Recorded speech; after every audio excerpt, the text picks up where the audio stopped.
Praise the Lord. ஆண்டவராகிய இயேசு கிறிஸ்துவின் நாமத்தினாலே இந்த நாளிலே கர்த்தருடைய வார்த்தை சங்கீதம் 70ஆம் சங்கீதம் 4வது வசனத்தை நான் வாசிக்கிறேன்.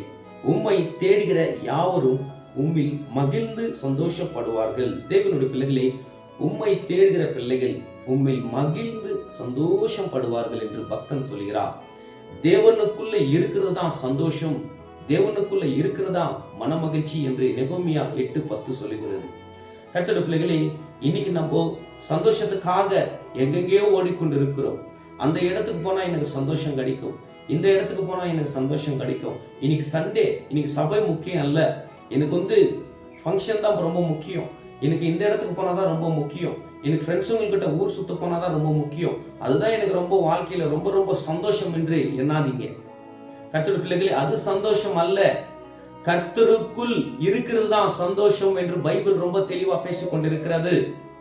உன்னுடைய ஆத்துமாக்கு அதிகாரி, உன்னுடைய ஆத்துமா மீட்டவர், உன் பாவத்திலிருந்து விடுதலை கொடுத்தவர், உனக்கு ஒரு வாழ்க்கை, உனக்கு ஒரு லைஃப கொடுத்தவர் இயேசு. முதலாவது சபையை தேடுகிற பிள்ளைகளாக, ஒரு சண்டே ஆராதனைக்கு நேரத்தோடு போகிற பிள்ளைகளாக நம்ம இருக்க வேண்டும், மனம் திரும்ப வேண்டும். கர்த்தருக்குள் இருக்கிறது தான் மன மகிழ்ச்சி என்று பைபிள் ரொம்ப தெளிவா பேசிக் கொண்டிருக்கிறது. நம்ம இன்னும் உலகத்தோடு வாழ்ந்து கொண்டு, உலகத்தோடு பின்தொடங்கி கொண்டு போய்கொண்டிருந்தால் கடைசி நாட்களிலே நம்மளுடைய வாழ்க்கை பரிதாபம் என்று பைபிள் சொல்லுகிறது. கர்த்தருடைய பிள்ளைகளே, இன்னைக்கு ஆண்டவர் உன்னோடு கூட அன்போடு பேசிக் கொண்டிருக்கிறார். நீ எந்த இடத்துல விழுந்து இருந்தாலும், எந்த இடத்துல நீ பாவத்தில் இருந்தாலும், தேவன் உன்னை அரவணைத்துக் கொண்டிருக்கிறார். உன்னை அன்போடு வார்த்தையினால பேசிக் கொண்டிருக்கிறார்.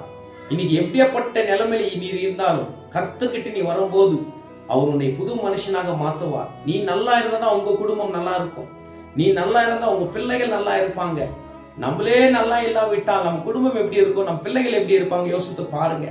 முதலாவது சபையை தேடுகிற பிள்ளைகளாக, வேதத்தை வாசிக்கிற பிள்ளைகளாக, ஜபிக்கிற பிள்ளைகளாக நம்ம இருந்தால் கண்டிப்பாக ஆட்டோமேட்டிக்காக நம்மளோட வாழ்க்கையில பிளெஸிங்ஸ் இருக்கும்.